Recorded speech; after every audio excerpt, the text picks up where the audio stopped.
Hello friends. तो ऋग वैदिक period के पार्ट 2 के लेक्चर में आपका स्वागत है। और हम लोग इस वीडियो में आप डिस्कस करने वाले हैं पॉलिटिकल स्ट्रक्चर्स और इकोनॉमिक एस्पेक्ट ऑफ ऋग वैदिक पीरियड। हम लोग पिछले वीडियो में सोसाइटल एस्पेक्ट को काफ़ी हद तक कवर कर लिए थे। सॉरी, थोड़ी तबीयत ठीक नहीं है। तो यहाँ पे आज हम लोग पॉलिटिकल एस्पेक्ट, इकोनॉमिक एस्पेक्ट और कुछ हद तक रिलीजियस एस्पेक्ट को ही हम कवर करेंगे। तो विदाउट वेस्टिंग और मच ऑफ टाइम अपने वीडियो की तरफ आगे बढ़ते हैं। तो state structure and theories of state in Rig वैदिक पीरियड, इसकी बात करें तो तो फैमिली जो होती थी वो basic unit of political organisation मानी जाती थी। और इस फैमिली के लिए जो कॉमन टर्म यूज़ किया जाता था वो कुल था। और इसको जो हेड किया जाता था वो कुलप या गृहपति द्वारा किया जाता था। इसके ऊपर जो नेक्स्ट, जस्ट ऊपर जो नेक्स्ट यूनिट आती थी वो थी आपकी ग्राम। और ग्राम को जो अगर मैं बात करूँ तो इसको हेड करते थे ग्रामीणी। ग्राम मतलब विलेज होता है, तो ग्रामीणी इसको हेड करते थे। और इसके ऊपर ग्राम के ऊपर जो आता था उसे वो आता था विष, और इसको हेड करता था विषपति। और सबसे हाईएस्ट यूनिट जन को मानी जाती थी, और जन या कबीला जो होता था, और इसका जो हेड होता था उसे राजन कहते थे।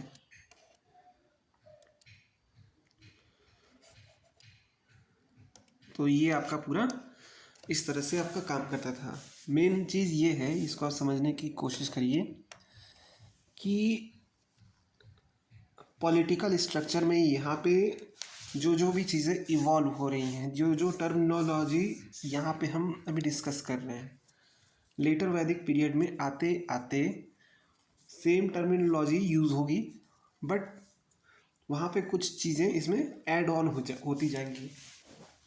क्योंकि अगर मैं बात करूँ लेटर वैदिक पीरियड की, तो वहाँ पे जो जन है यानी जो कबीला है वो, चूँकि उसका एरिया ऑफ एक्सपेंशन बढ़ जाएगा, तो वहाँ पे उसको जन नहीं हो जाएगा, वो जनपद हो जाएगा।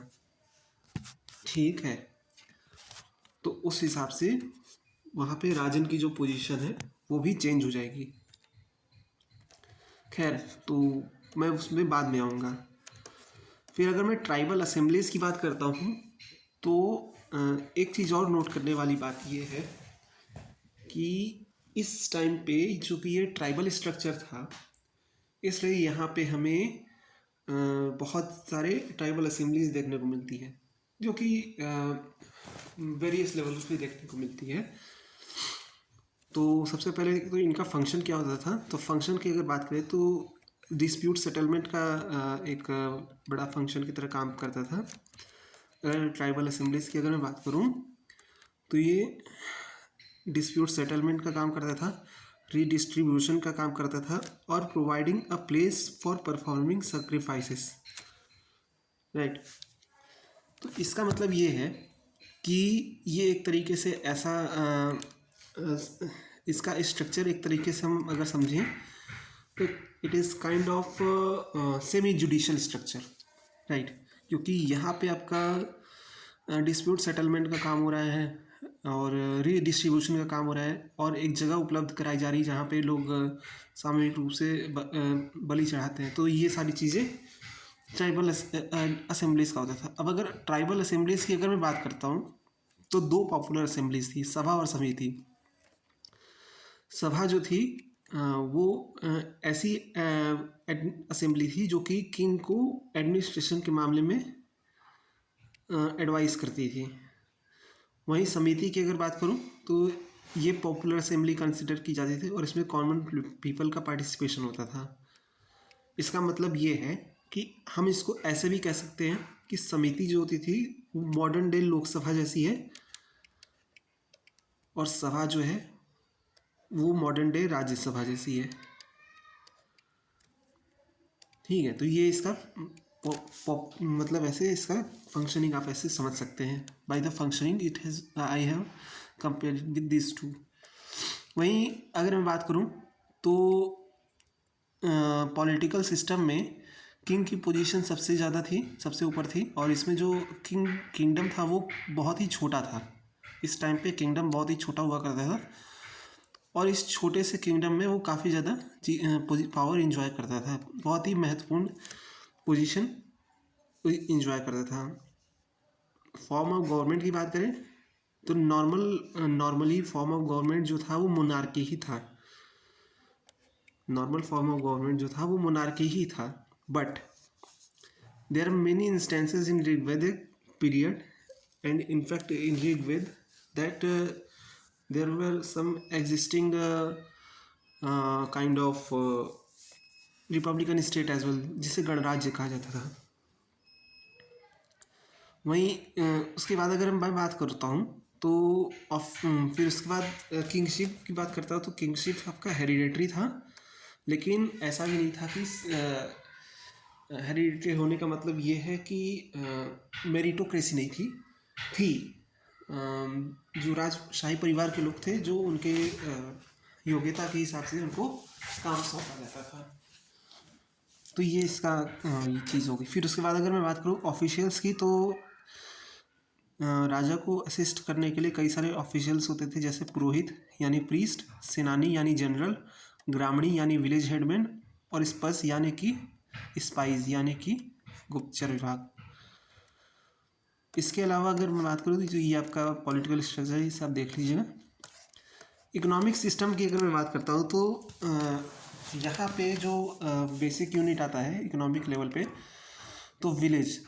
तो ऋग्वेदिक काल में क्या होता है कि जो लोग थे वो गाँव में रहते थे, विलेज में रहते थे, और उनके जो घर होते थे वो लकड़ी और बांस के बने होते थे। यानी कि इसका मतलब आप समझ सकते हैं कि जो इस टाइम पे आपके घर होते थे वो पक्की ईंटों के नहीं बने होते थे, like unlike Indus valley civilisation people. यहाँ पे घास फूस और लकड़ी और बांस के घर बने होते थे। वहीं अगर दूसरी तरफ अगर बात करें एग्रीकल्चर की, तो एग्रीकल्चर जो था इस टाइम पे primary focus on Aryan economy was on agriculture. ठीक है, यहाँ पे प्राइमरी फोकस लोगों का जो था वो एग्रीकल्चर पे था।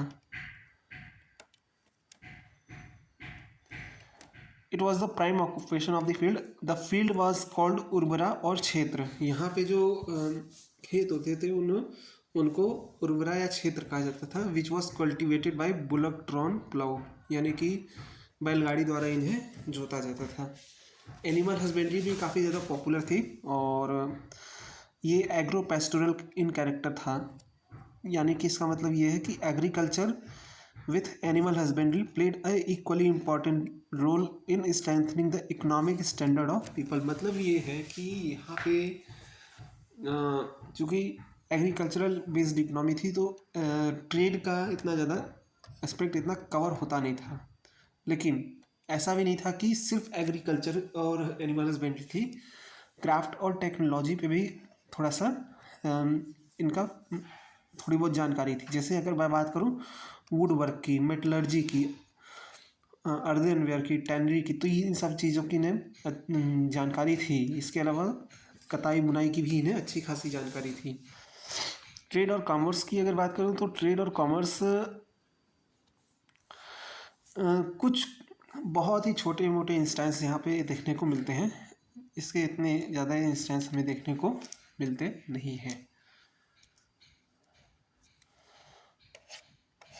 तो ये आपका हो गया। अब रिलीजियस लाइफ की अगर मैं बात करता हूँ तो रिलीजियस आपके जो हैं religious ideas of Rigvedic area, तो the Rigvedic religion was very simple and the people worship various forces and phenomena in of nature. मतलब यहाँ पे ये है कि जो लोग थे बहुत ही इनका जो रिलीजन था बहुत सिंपल था, और देवर नेचर वर्शिपर।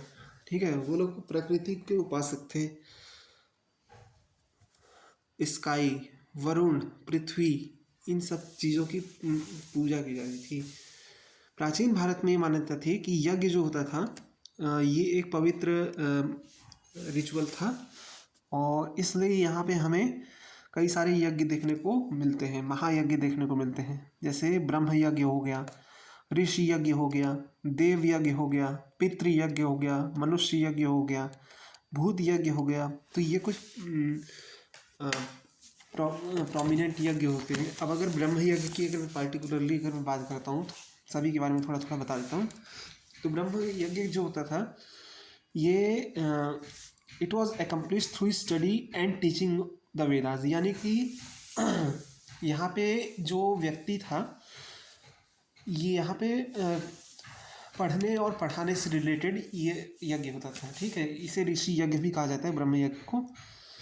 और यहाँ पे क्या होता था कि व्यक्ति को अपने अंदर के जो ज्ञान है उसको शेयर करना था, और ऐसा करने से वो ऋषि ऋण को चुकाता था, जिसके बारे में कॉन्सेप्ट ऑफ ऋण के भी बारे में अगर मैं आगे मैं बात करता हूँ। वहीं दूसरी तरफ अगर बात करूँ तो एक है तो देव यज्ञ।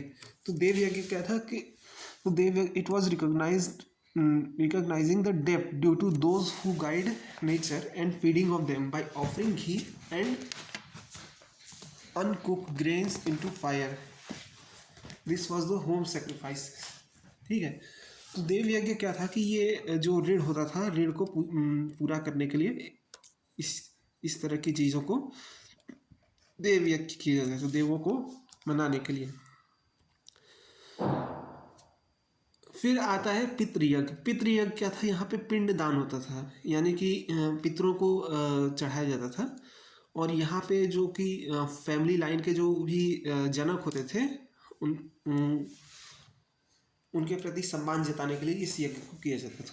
वहीं अगर मनुष्य यज्ञ की बात करें तो ये इस यज्ञ में जो अतिथि होते थे या गरीब होते थे या भूखे और बेसहारा लोग होते थे, तो उनको सहायता प्रदान करना, उनके हित में काम करना और उनके सहूलियत प्रदान करना, उनको एक कंफर्ट देना, तो इसे हम मनुष्य यज्ञ कहते हैं, ठीक है। यहाँ पे परोपकार से रिलेटेड जितने भी काम होते थे यहाँ पे ऐसे किए जाते थे, और इसलिए यहाँ पे ह्यूमैनिटी को जितने भी दुख हैं और पीड़ाएं हैं उनसे मुक्ति देने का एक यज्ञ ये माना जाता था। फिर उसके बाद अगर भूत यज्ञ की बात करें तो this was placing food offering bali on the ground intending for animal birds insecting और wandering outcast and being of the invisible world.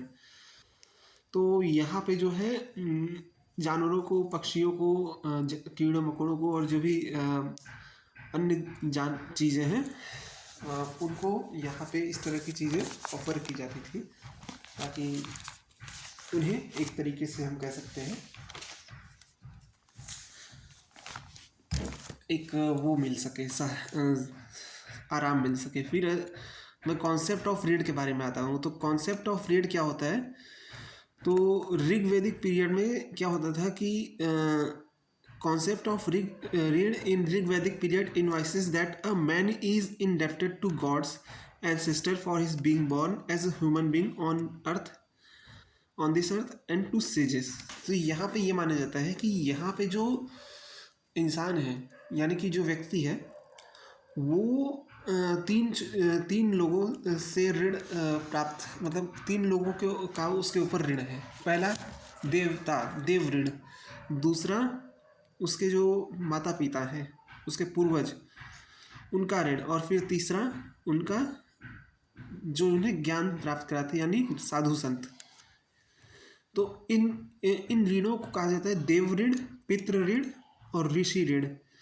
तो देव ऋण वो ऋण होता है जो देवता से रिलेटेड होता है। यहाँ पे ये ऋण जो है देवता से रिलेटेड है, और यहाँ पे जो है यज्ञ और बलि चढ़ाई जाती थी जिससे कि देवता प्रसन्न हो। वहीं पितृ ऋण की बात करें तो यहाँ पे जो पितरों को पिंडदान किया जाता था। वहीं ऋषि ऋण के क्या हो जाता था कि यहाँ पे जो गुरु दक्षिणा टाइप का होता था, उन्हें शुभ मुहूर्त पे गुरु दक्षिणा दिया जाता था। तो ये कॉन्सेप्ट ऑफ ऋण होता था। अब अगर मैं तो फिर ये आपका चीज़ें आपका पूरा कवर हो चुका है। अब मैं मिलता हूँ आपसे नेक्स्ट वीडियो में, जहाँ पे मैं इस टाइम के कुछ फिलॉसफी के बारे में बात करूँगा और फिर मैं तुरंत लेटर वैदिक पीरियड के ऊपर आ जाऊँ। ठीक है, तो मिलते हैं आपसे नेक्स्ट वीडियो में। अपना ध्यान रखिए। Goodbye. मौसम थोड़ा ख़राब है तो बाहर निकलना आप बंद करिए, क्योंकि आप बीमार पड़ सकते हैं। Good bye.